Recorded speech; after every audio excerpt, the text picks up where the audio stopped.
Hi class, so please allow me to point out some of the common mistakes that you um, incurred in plate number 1 so that you will not be able to make the same mistakes again. So I would like to um, mention the following. So for plate number 1, it was necessary to remodel the bathroom to accommodate a wheelchair turnaround that is 1.5 in diameter. So I hope you read through the references, and in there you will see that the diameter for the wheelchair turnaround in a restroom or a bathroom should be 1.5. And I think I mentioned in the plate that if the walls are non-seismic, so like in the case of the restroom in the ground floor, then you would be able to remodel the bathroom.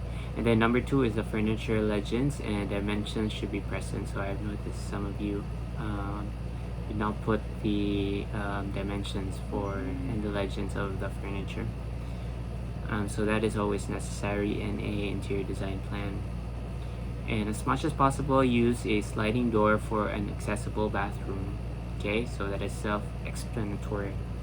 And then please label the areas, such as, for example, if that area is a dining area, then you should be able to label accordingly in a foyer, or is it the living, the kitchen. So please do keep that in mind. And then sometimes the clearances are too tight for the wheelchair bound. So to be safe, you could have a 1 meter to 1.2 clearance for the wheelchair bound. Okay, and then always indicate the ceiling finish. So for example, if it's paint, is it matte, and the color.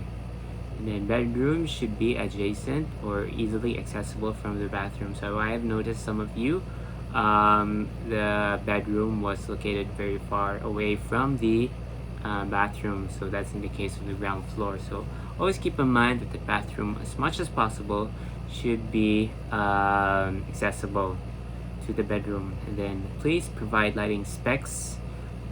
The color temperature, is it warm, is it daylight, or is it cool?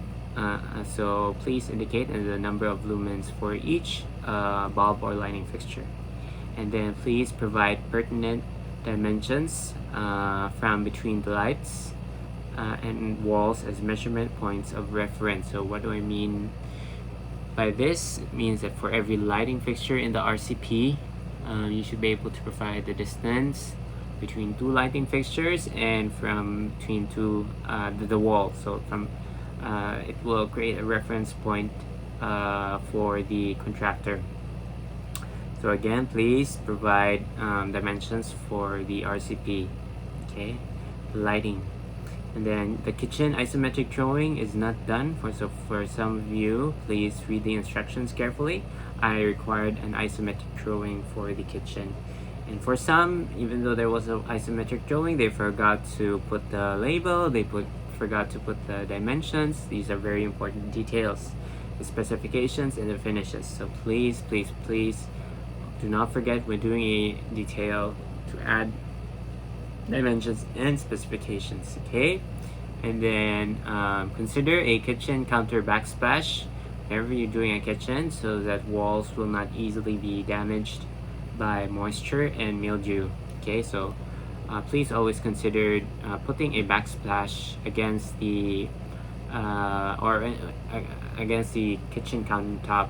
So, and then always use, okay, I think you should know by now that you should always use the metric system. Why the metric system? Because it is the legal unit of measurement mandated by the Philippine Constitution. So always use the metric system.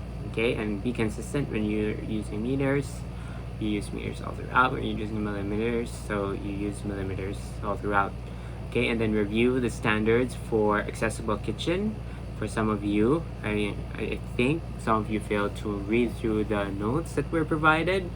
You are supposed to design an accessible kitchen, and there are recommended standards for the accessible kitchen, such as a higher kickboard than the usual, a space underneath the sink, okay, and etc. So please go through the notes again. And then consider adding a door. This is for the second floor. Consider adding a door for added security from below. So if you go through the plan, if you notice, there isn't a the tenant does not have her own door. Okay, so you should be able to provide her or him a door. Okay. So add accessories. For some, they didn't add accessories. You should add accessories to personalize the space of the client, especially that the space is a residential space. So don't forget the accessories. No, they add the finishing touch and they personalize the space.